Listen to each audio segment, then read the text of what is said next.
Good afternoon and thank you for joining us for our news updates. My name is Tandy Wemzumara.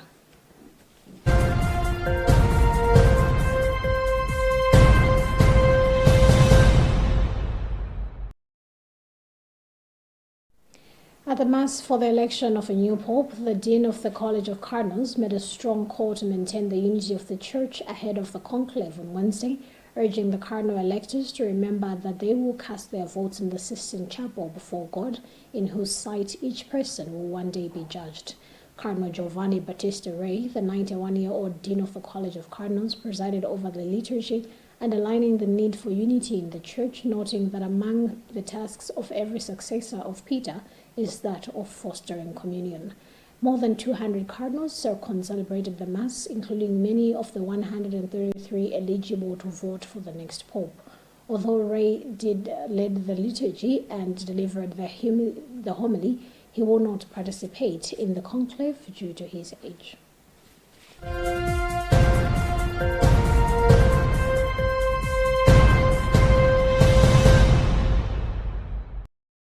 The Anti-Corruption Bureau (ACB) has reported that training for primary school teachers on the anti-corruption sourcebook has been successfully conducted in 5 pilot districts.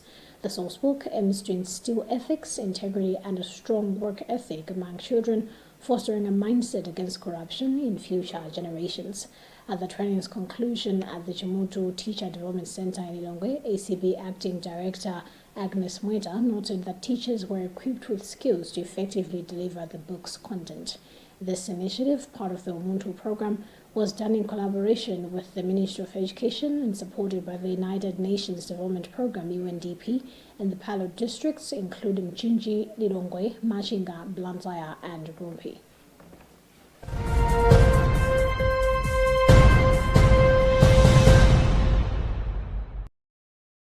Malawi and the United Arab Emirates (UAE) have signed memorandums of understanding (MOUs) on mining, trade, education, and diplomatic training as a way of strengthening bilateral ties. President Lazarus Chakwera and UAE's Deputy Prime Minister and Minister of Foreign Affairs Sheikh Abdullah bin Zayed Al Nahyan witnessed the signing on Tuesday at Kamuzu Palace in Ilongwe.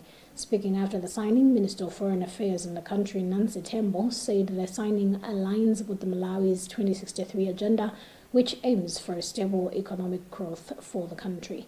The visit of the UAE's envoy follows President Lazarus Chakwera's trip to the UAE last year, where he took advantage of the discussion to sell the agriculture, tourism, and mining ATM strategy.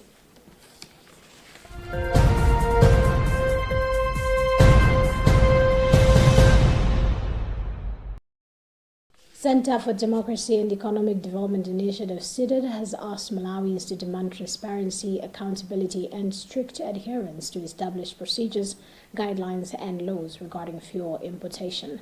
CIDED Executive Director Sylvester Namiwa says as the government works to transition fuel procurement from the open tender system to government, there is a need for integrity in the process. He has stressed that once the deal materializes, Malawians must demand a reduction in fuel prices.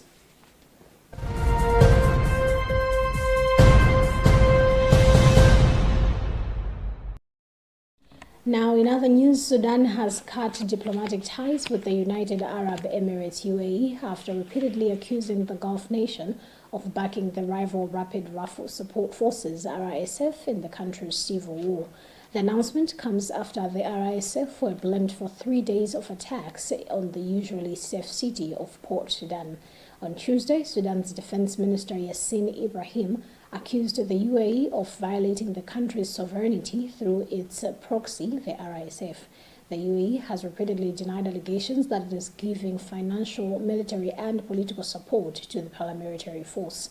The 2 years of conflict has killed thousands of people, forced millions from their homes, and created the world's worst humanitarian crisis.